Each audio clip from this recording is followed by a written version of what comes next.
Hi folks, John Cordisco back again with another great chess video for you.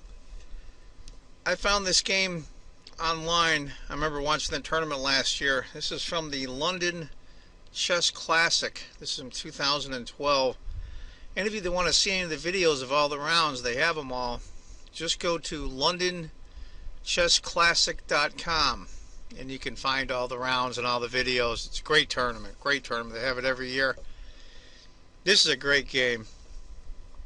This is between Magnus Carlsen, world's rated #1, who is the championship challenger this November to the current champion Vishy Anand, playing Levin Aronian, #2 rated in the world. It's a great game. It's a really fun game to watch. It's going to be a real opay. E4, E5, knight F3, knight, bishop. We've seen this a million times.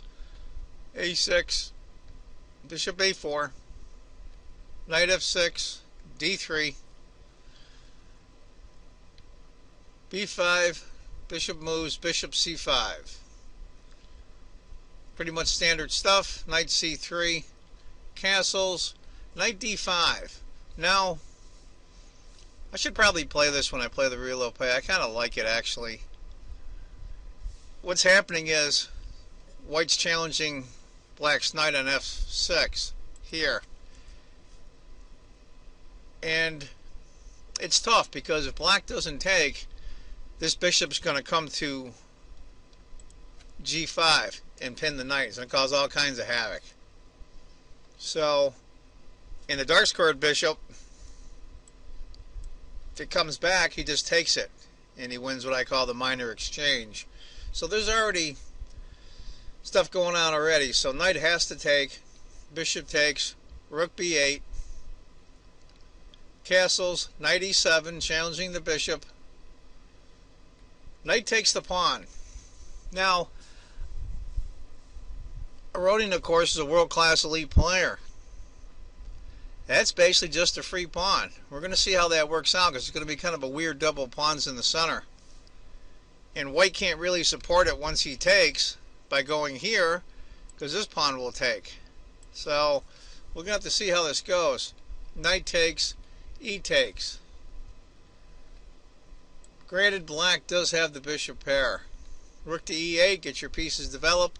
The only problem for black right now is this pawn is still here and this light squared bishop is going to have to come here if he wants to develop it without moving the d pawn and wasting an extra move. d4. Challenge that bishop right away. Get him out of there. Bishop f8. I thought he might want to keep him on this diagonal here, but he decided to put him on f8. b3. Bishop gets developed finally. c4. He's hoping he's going to take. And when he retakes, these pawns march down once he guards this pawn. And it's going to be tough for black to develop. He's way pushed back. He's very cramped. d6 to kick the knight. Knight back to f3. Now, right now, this poor bishop's biting on granite. We have to see how this works out. Queen f6, which normally isn't that square is normally available to the queen, but the way it's developed now is that's a good spot. Bishop e3. Guarding the pawn on d4 and blocking black's e-rook, which is the only open file on the board, and currently black has control of it. Bishop to c8. Now he's putting him in a spot, if you notice here, he's biting on granite, so he's removed the bishop to here so he can come out and get some flexibility with that light squared bishop. It's kind of a waste of tempo, but I don't think he has much choice. Queen to d2, queen to g6,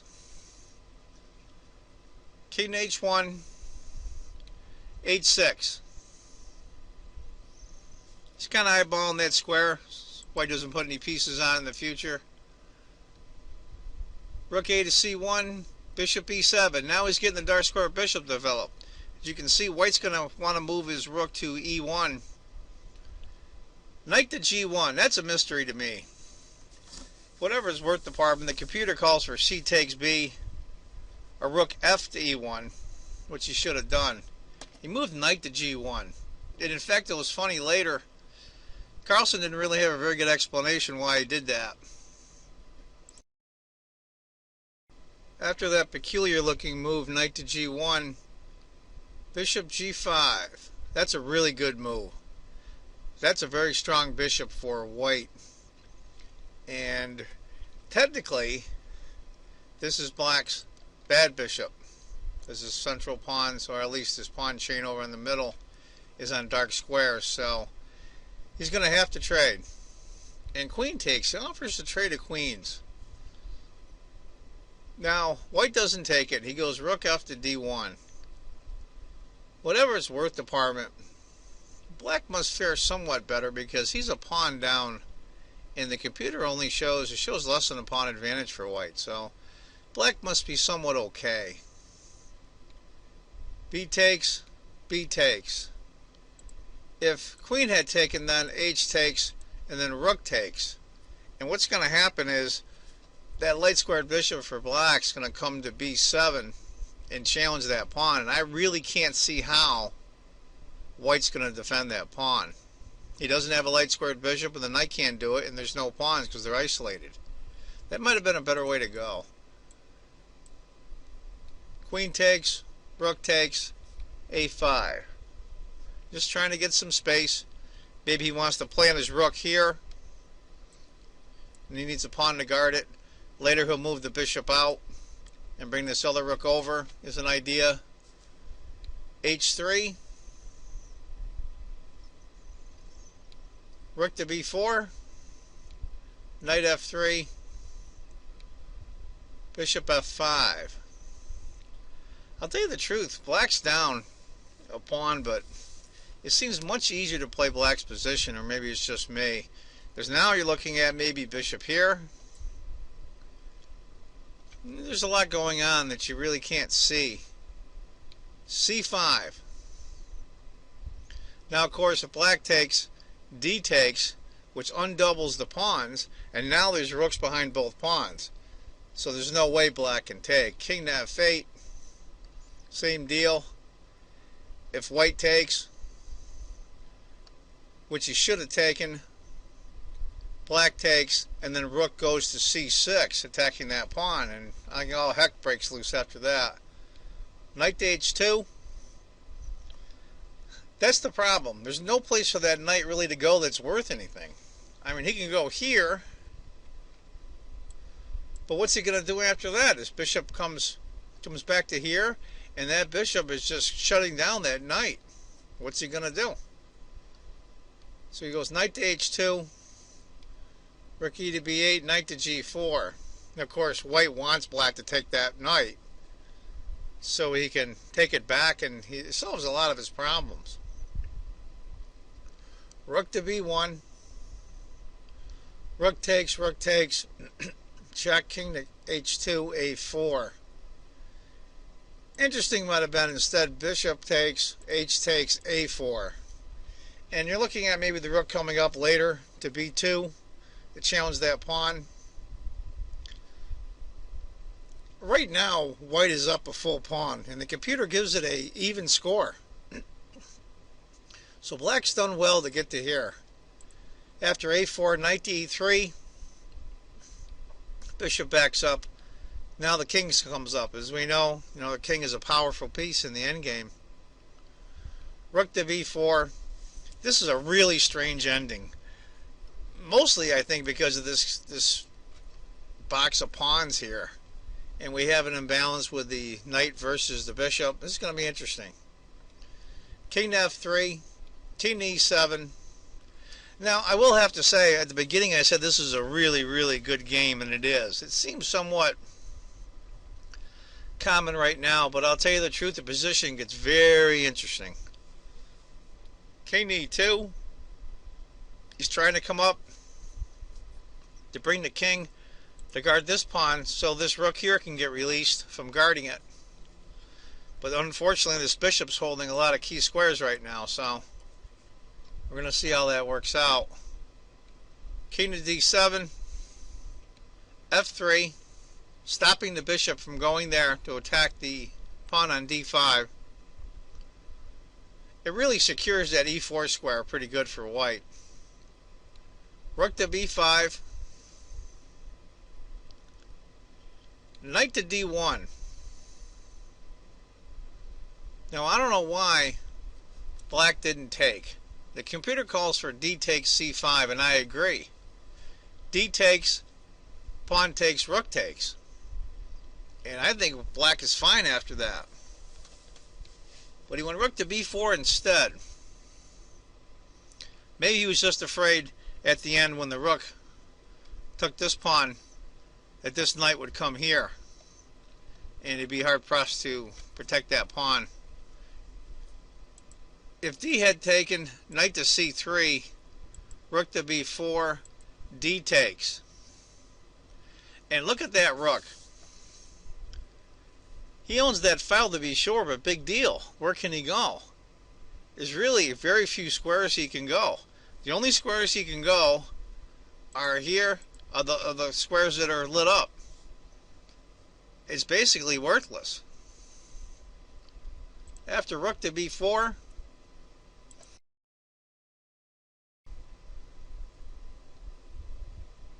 c6, king to c8, knight to c3. Now you're going to see something here. I thought maybe this pawn here would be a little tough to defend in this one when he moved the pawn here. But what that does, it boxes in this black king. And it gives him some serious back rank problems you'll see later.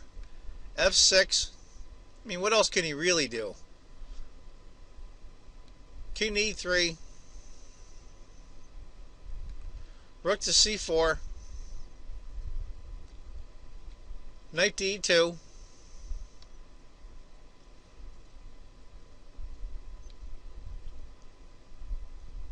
a3. Now, that knight, I'll tell you, wants to jump to f4 to threaten the bishop. And if he moves to e6 and bishop moves and takes, he takes with a d pawn, and I think that white is looking extremely good after that. h4. Going to start coming up with his pawns. Rook to b4. Now this normal, almost run-of-the-mill endgame is turned into something incredibly complicated. I mean, I would have a hard time here. You have the imbalance of the bishop versus the knight. You've got some weird pawn configurations here. I mean, you got a way advanced a pawn. You got this phalanx, so to speak, of pawns here. This is really strange stuff. It's easy to make a mistake. It looks simple, but it's not as simple as it looks. g4, rook to b1. A lot of pawns on the board. I like that knight better, to tell you the truth, than that bishop. h5.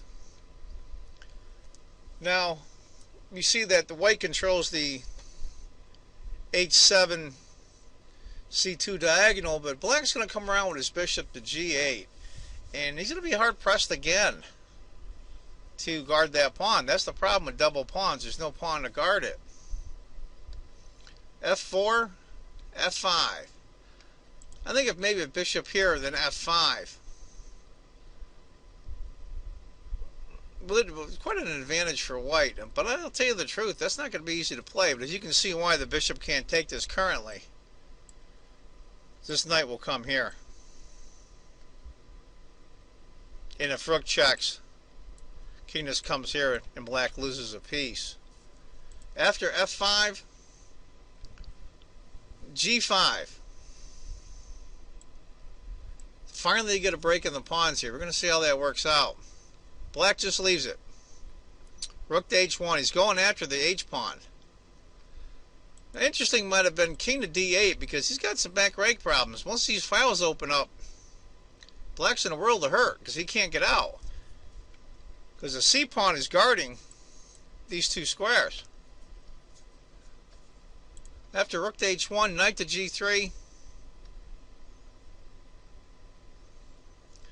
Now this rook gets tied up in the corner. Now, I don't know if I would have went for this. I might have release the rook, but this is Aronian. This is a world-class player, so who might have second-guessed him? King to f3. The only space that rook can go to now is h4. I don't know about this. H takes, F takes. Now the computer screams out for two moves for black. King to d8 to get him some breathing room for his king, and bishop to g8, which I think are two very good moves. This is where Aronian stumbles. See, even the world-class players have trouble with complicated endgames. So we don't all feel bad when we mess up. G6, double question mark. After king to d8, he would have went rook e2, bishop g8. I don't know if black can hold on here. It was certainly better than the way it worked out. After g6, rook to e2. Yeah, the mate threat. King's trapped. He's going to have to waste a tempo now to save him. King to d8. H takes, bishop takes, rook e6. Now it comes. Here we come. Open files on the king. Bishop f7.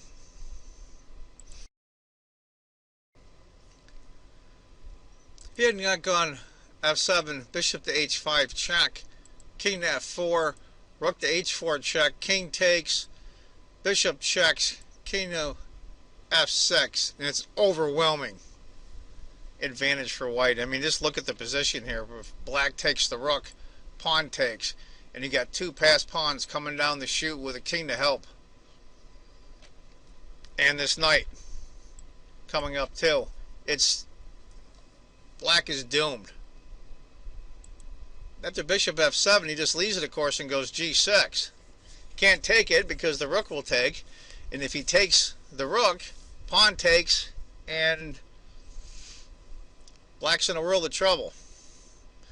Bishop to g8. To give you an idea, if bishop had taken the rook, d takes, f4, king takes, rook checks, king to g5, rook to h3, knight to f5, rook h1, king f6.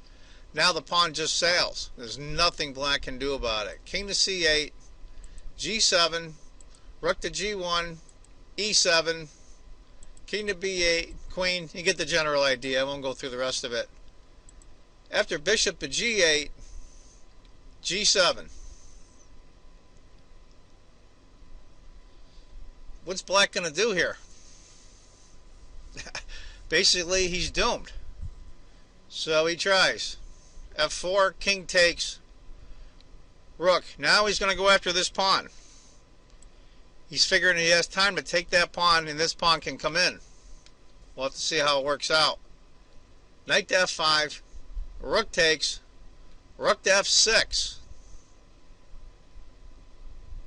Now white's threatening mate again. Here's his pawn. That was key pawn, guarding those escape squares. Rook to e2, he has to block the check. And rook to f8 check. And this is where Levin Aronian, rated number 2 in the world from Armenia, resigns. Just to give you an idea what would have happened if you think that pawn's going to queen. Rook to f8, rook, knight takes. Pretty crazy stuff. If rook takes, pawn takes, queen check, which will stop the pawn. C has to take d6. c4 check, king takes, rook takes e8. And now the pawn queens, because if the king comes here to stop the rook from coming here,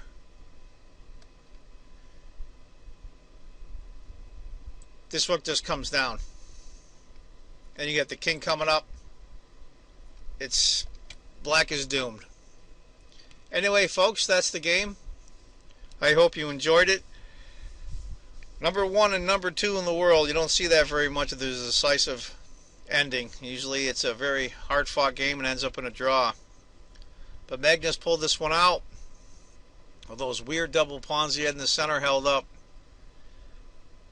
Anyway, folks, I want you to remember, if you think chess is just a game, you're not playing it right. And I hope to see everyone in the next video. And please comment in the comment section below the video. And also I wanted to thank everyone in the last 2 or 3 weeks. Got a lot of subscribers that signed up in the last 2 or 3 weeks, and I personally appreciate it. And those of you that haven't signed up, please do. Take care, folks. Bye-bye.